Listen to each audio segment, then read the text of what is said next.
Yesterday was the 4th anniversary of my repressed memory resurfacing that sent me spiraling into a deep depression and ended up with me cutting my dad off forever and ketamine therapy. And on top of that, I have seen so many reports from people I know, not just like news reports, of women going missing or being killed and it not being taken seriously by the police. And there's just this sort of snowball effect that's happening right now with patriarchy and misogyny and abuse, and it needs to be talked about. So that's what we're going to talk about today. And if that sounds like a really triggering subject to you, this may not be the episode for you, because it's gonna get deep and it's gonna get ugly and it needs to be talked about. But if that is not something that you are in a space to be able to hear, that's okay. Just skip this episode. Hi, welcome back to the podcast. I'm your host, Naomi, and this is Mosaic in Progress. I've never in my entire life known so many people who have friends or family members who are missing or who have recently been victims of violence and violent death. Never before in my life has it been so prevalent that it's to the point that I'm wondering if it's just a weird thing that's happening to me, or if this is becoming a societal norm where just everyone knows someone who's got a missing person in their family. A woman who just went missing and no one knows where she is. Or a woman who was killed under mysterious circumstances and the police are like, seems like an accident to us, and just don't take it seriously. Even though there's plenty of evidence to show that this was probably not an accident. I mentioned it on a previous episode when I talked about being raped in 2017, that during the last Trump presidency, sexual abuse was at an all-time high. My psychiatrist said she had had more new reports of sexual assault and rape than she had had in the rest of the 15 years she had been working combined. And it feels like it's happening again. And this was one of the main reasons me, on a personal level, was terrified for him to become president. Aside from everything else, I knew what I went through personally and what I saw happening around me and what I heard happening around me.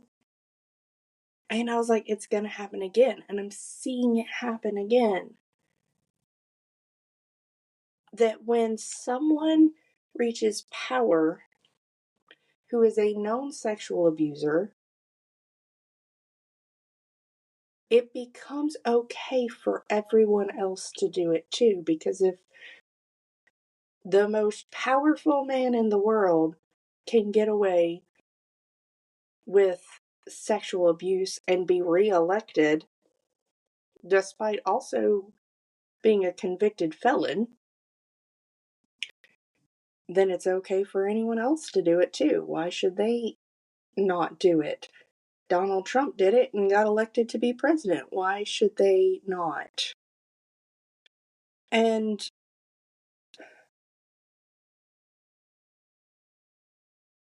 I don't think the good men get it. or the neutral men get it.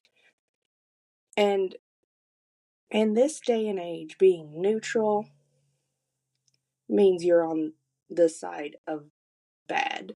When you're like, oh, we gotta take both sides. No, we're beyond the point of any neutral ground or devil's advocates or seeing both sides. There is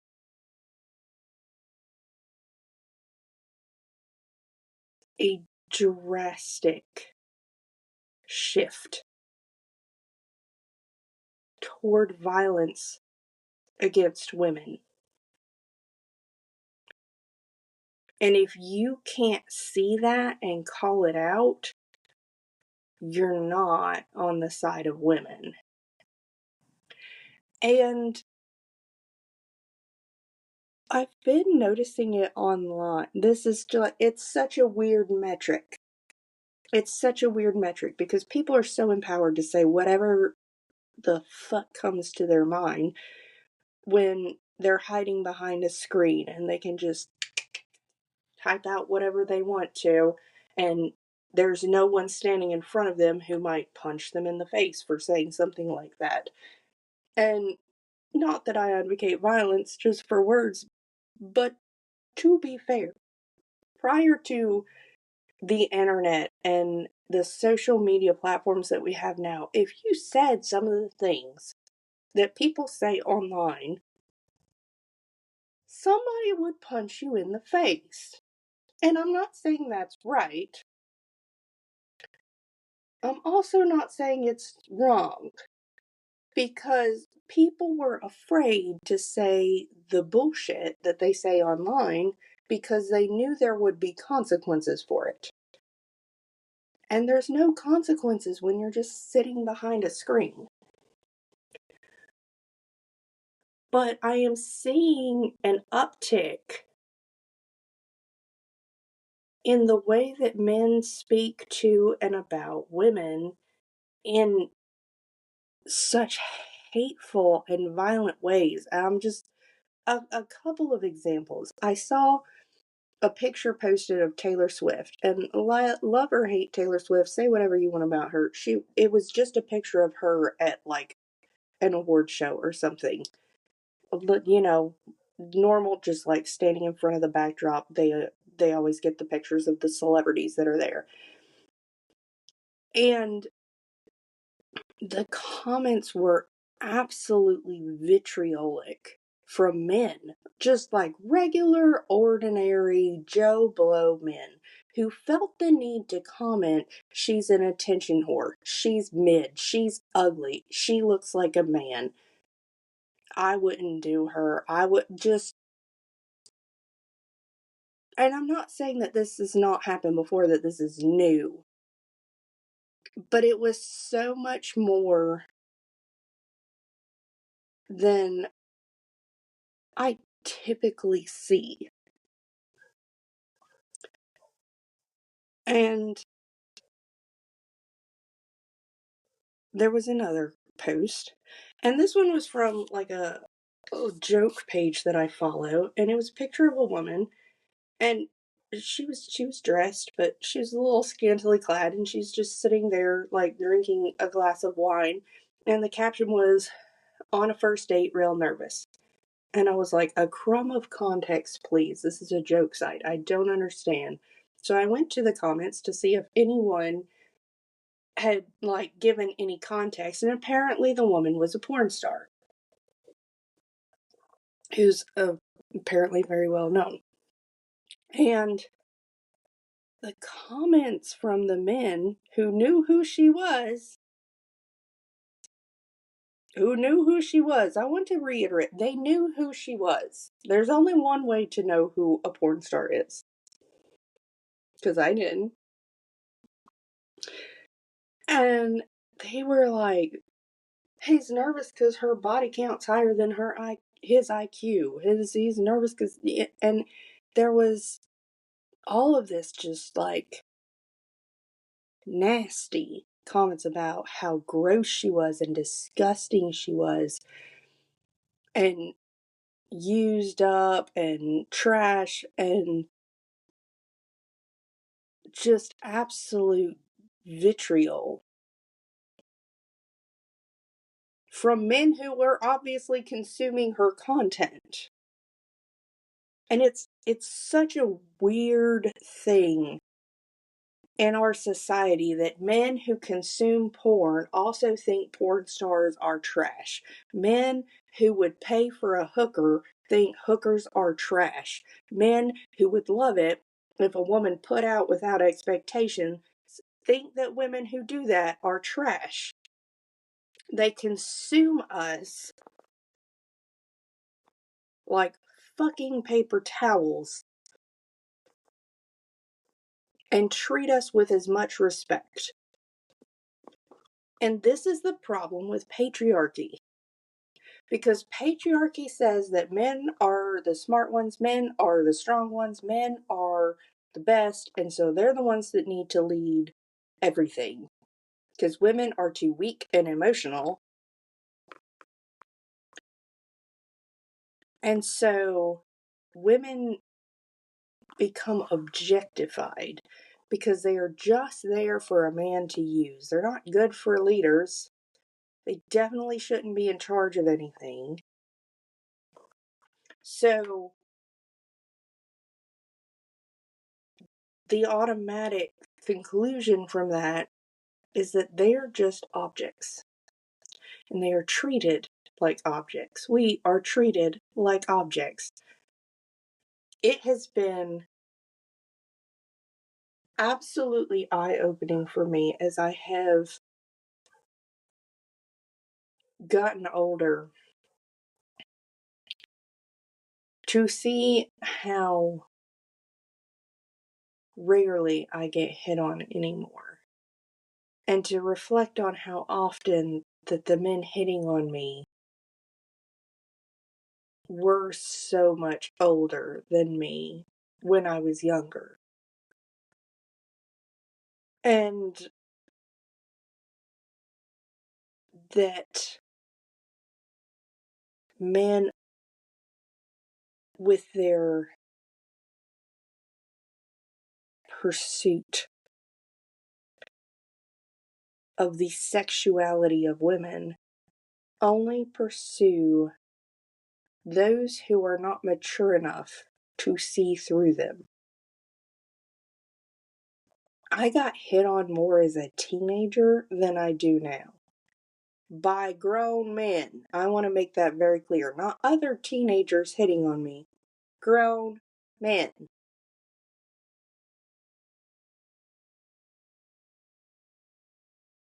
People like to get really angry when you talk about toxic masculinity. What about toxic femininity? Why don't everybody ever talk about that? Okay, let's talk about it. Toxic femininity is manipulation. Toxic femininity is manipulative. It is, I'm going to manipulate you to do what I want to. That is toxic femininity in a nutshell. I'm going to be manipulative. I'm going to be less than honest with you. I'm going to make you feel a certain way, whatever. Manipulation is toxic femininity. Toxic masculinity is possessive and violent. And this is why people don't talk about toxic femininity as much, because toxic femininity is annoying. It is emotionally damaging for sure. But people generally live. Toxic masculinity kills people.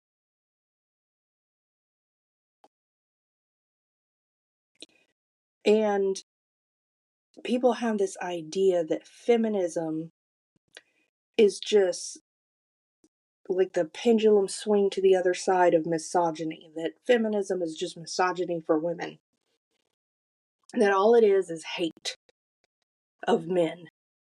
And it's not. I have met exactly one woman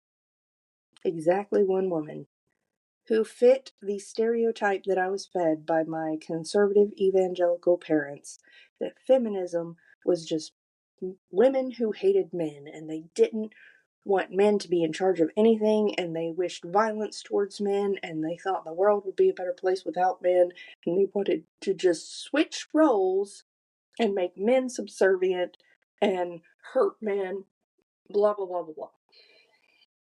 I've met exactly one woman who actually wanted that. I'm not saying there aren't more, but in my years, I have met one woman who fit that description. Everyone else who is a feminist really just wants to be able to just live their lives and not have to ask a man for permission to do so and not be treated differently because they don't have a dick. That's literally feminism in a nutshell. Just please don't treat me differently because I don't have a dick. That's all I ask. Stop shaming me because I bleed. Like, it's literally how I naturally, biologically am. Stop making it a shameful thing that I have to hide and not talk about and not take care of in the way that it needs to be taken care of. Like, just don't hate me because I'm a woman. That's feminism. Because patriarchy, though it professes to be protective of women, treats everything that is feminine as bad. You have to hide the fact that you're on your period. You can't talk about it. The fact that we even call it a period. Do you know why it's called a period? Because women suffered a period of madness. Yeah, that's where it comes from. A period of madness. Because they went a little crazy while they were bleeding. Imagine that.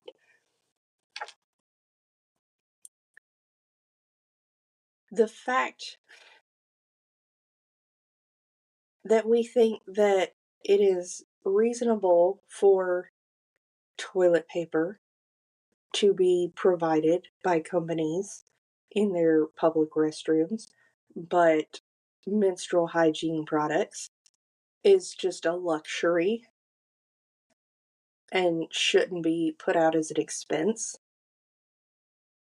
Like, why is one hygiene product okay and the other not? And they're like, oh, well, it's just y'all.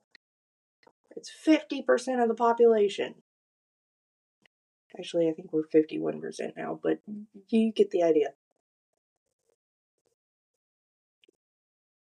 And sorry to my husband, but I'm going to call him out. He and I had this argument a few years ago about how matriarchy is just as bad as patriarchy. I was like, no, it's not. Look at matriarchal societies. You don't see them treating men like shit. Matriarchal societies are egalitarian societies, as a general rule. And when they fall apart, as every society does, eventually, in one way or the other, because entropy is the natural state of the universe, what you see is weakness,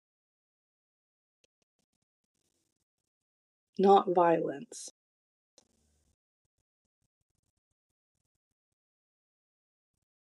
Patriarchal societies have never, ever been egalitarian. Okay, well, we'll treat you right, but the men are in charge. Matriarchal societies still treat men like people. Patriarchal societies treat women like property.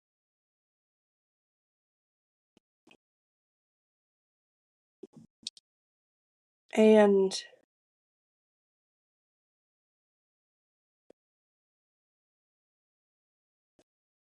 we're getting back to a heavier form of patriarchy than anyone in my generation has experienced.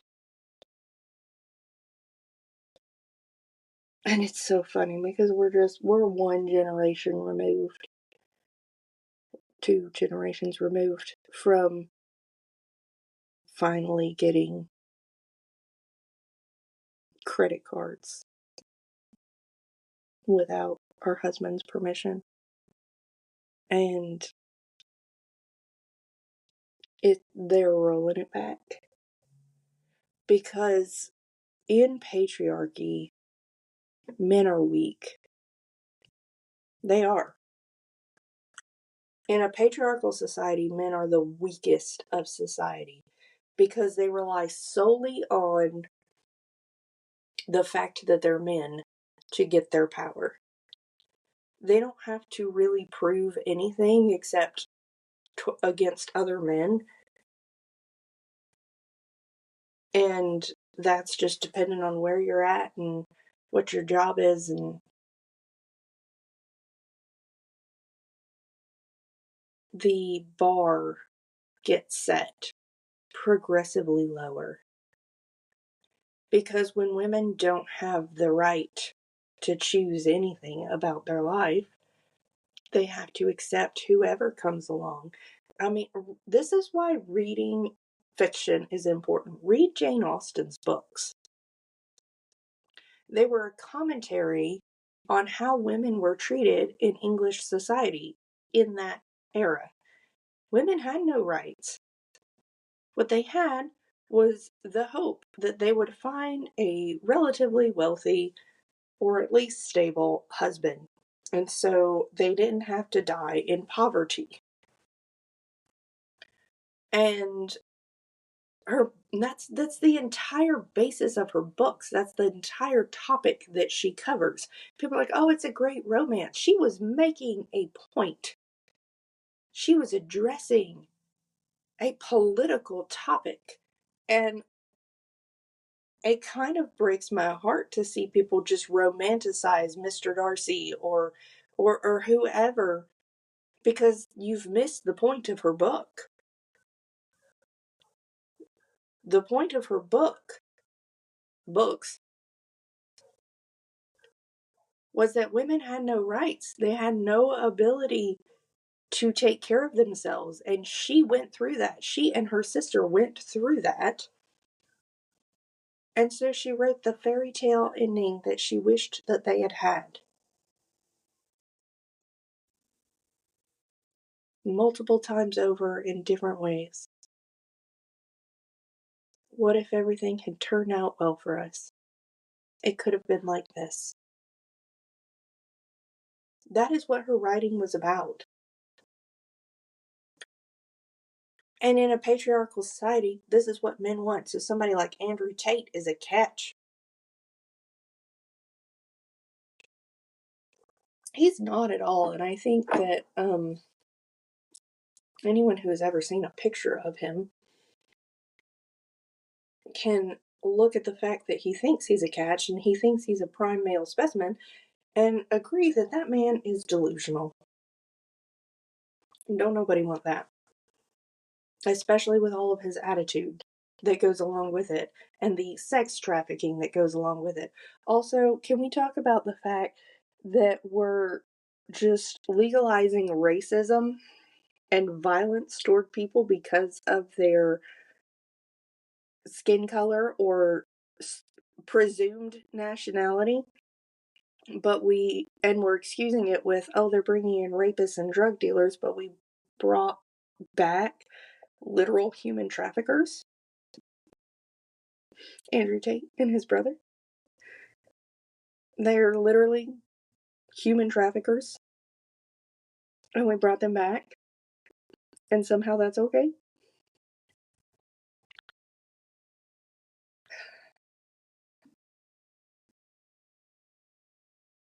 I am tired. And I am so tired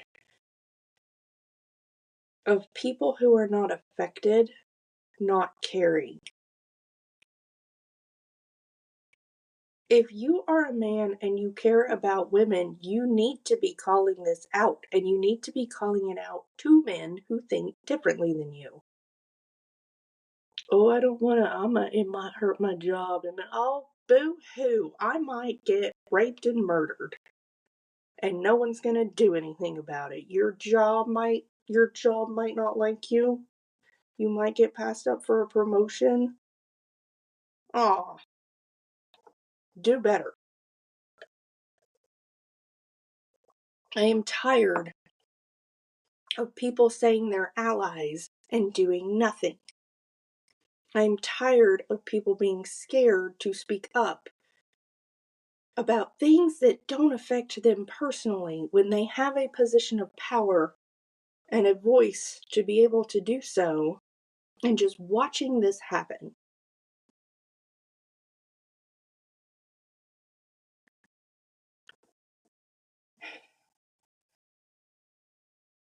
I mentioned at the beginning of the episode that yesterday was a 4-year anniversary of my repressed memory being unrepressed.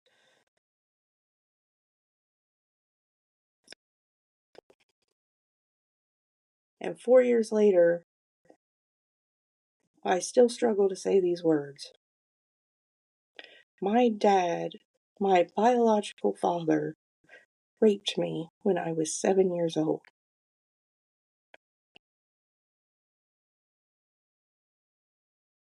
I have not seen or spoken to him since I remembered that happening. My whole life, prior to remembering it, I felt like I had a dirty secret that I didn't know what it was, but I knew that something bad had happened or I had done something bad, and I knew it was related to him. And then I remembered that. Came flooding back in a flashback, and for about a month I barely ate or slept. And finally, a friend helped me go see a psychiatrist who eventually did ketamine therapy, and I was able to eat and sleep again. But I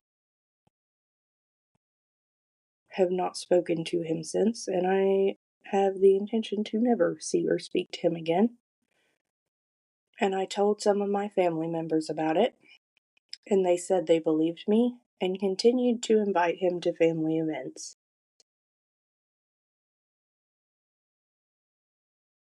And this is the burden of victims,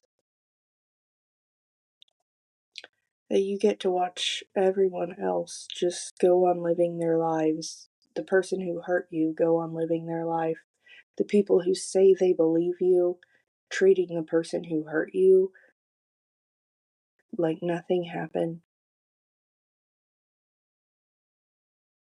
And so the consequences for me is that I don't really have a family anymore,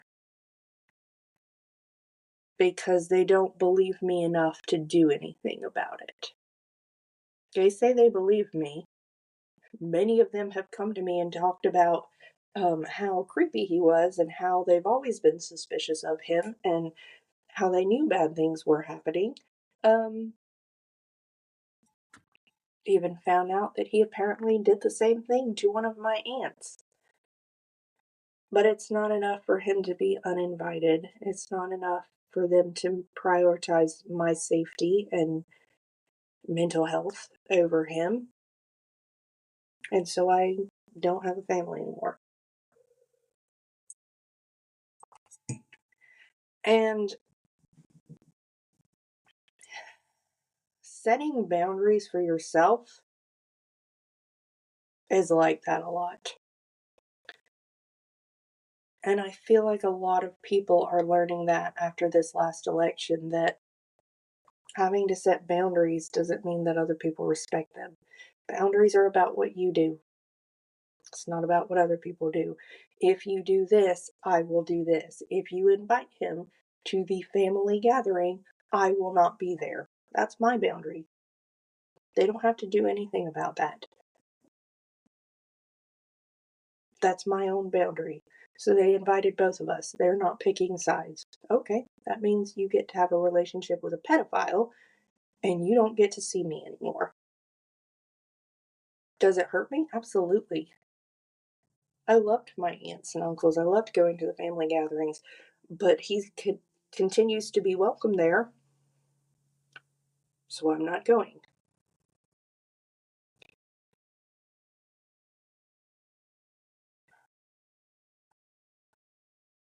A lot of people are having to set the same boundary related to politics. You voted for Trump, you think it's totally fine that he's rolling back my rights, that he's taking away my rights, that he has empowered state legislators to pass laws that take away my rights, that he is encouraging and supporting them to do so, that Project 2025 takes women back 50, 70 years in the progress that we've made, that they are implementing laws that may make it impossible for married women to be able to vote. And you think all of that is fine because you wanted cheaper eggs? Because you, for some reason, thought RFK Jr. was a great person to lead up the Department of Health with having absolutely no experience in the healthcare field, except probably whatever he had to go through in the hospital the many times that he overdosed on IV heroin. It sounds like we're not friends anymore because you don't care about my rights and you actively worked with your vote to bring someone into power who promised to strip away my rights. And it's a difficult thing because what does everybody say in society? Oh, you shouldn't end friendships over politics. You shouldn't end friendships over politics. Ending friendships over politics means you think that this should be on the budget and I think it shouldn't be on the budget. It means not who gets to have rights and who doesn't.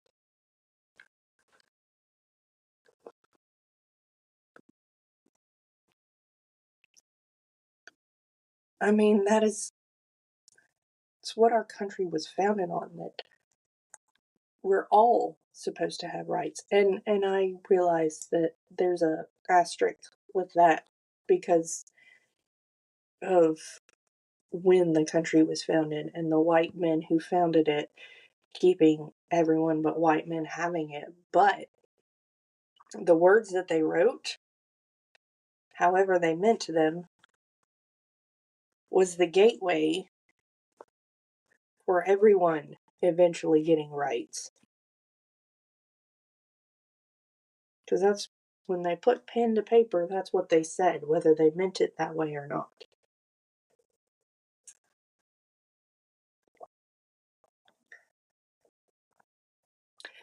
This is a really scary time to be a woman. It's a really scary time to be a woman because our rights are being rolled back. Violence against us is ramping up again. And I just don't hear men speaking out against it. I don't. I hear women speaking out against it. I don't hear men caring. And I know a lot of men who are what we call the good ones. And they're so silent. And watching the silence of the men who are supposed to love us is heartbreaking and even more terrifying. Because when they take away my vote, what are you going to do? What are you going to say? Oh, your identification doesn't match your birth certificate. Guess you can't vote.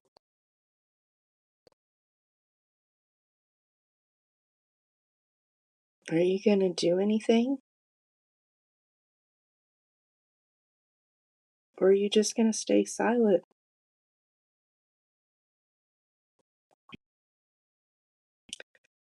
A friend of mine has a friend who was killed recently. People heard her screaming, "No, no, no," before she was thrown off of a balcony that she allegedly just slipped off of.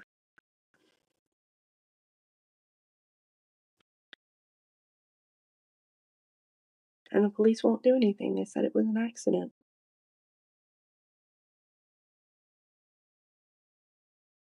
And no one's speaking out except her family and the women who loved her.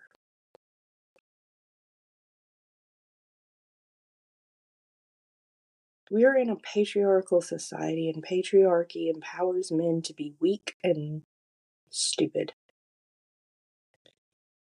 It's time for men to stand up. It's past time for men to stand up. I'm so tired of your silence. You are the reason why women are losing rights. Because what's our stereotype? We haven't shut up about it. But no one likes to listen to a woman. Why aren't you saying anything about it? Why does it have to be personal to you?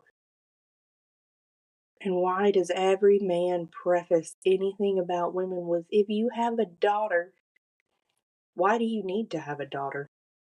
Why do you need to have a daughter to have empathy for women?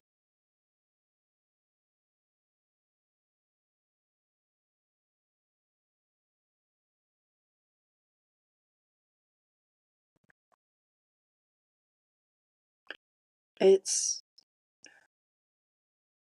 it's messed up. It's been messed up. It's getting more messed up.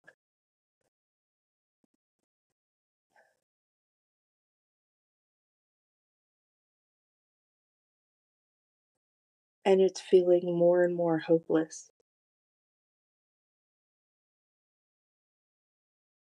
So what do we do?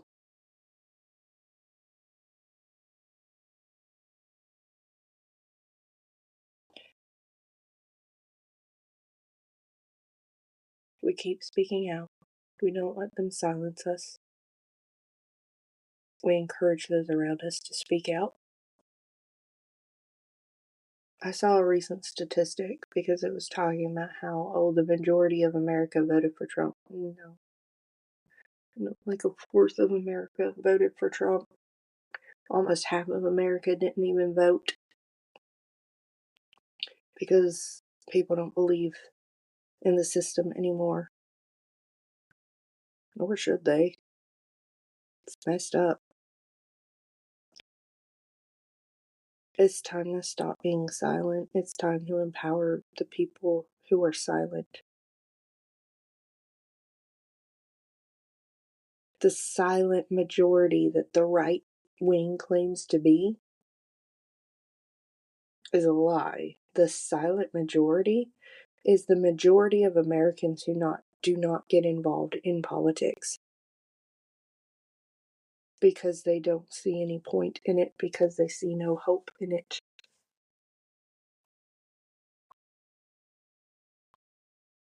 It's time to speak out. It is time to stop allowing people to get away with saying the things that they are saying that are wrong.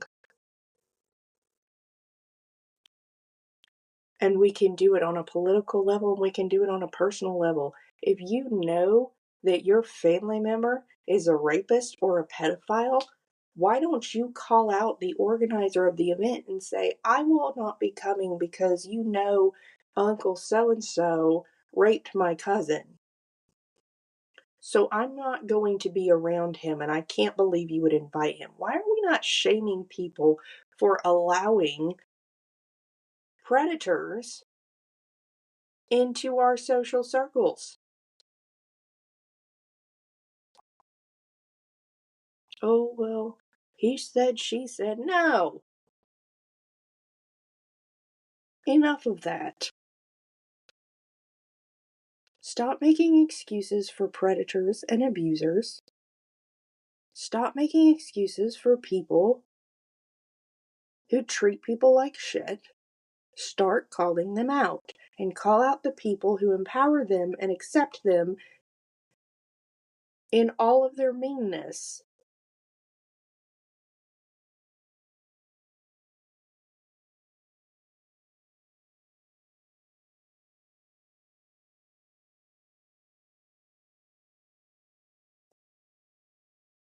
And don't ever, ever Let the bastards get you down.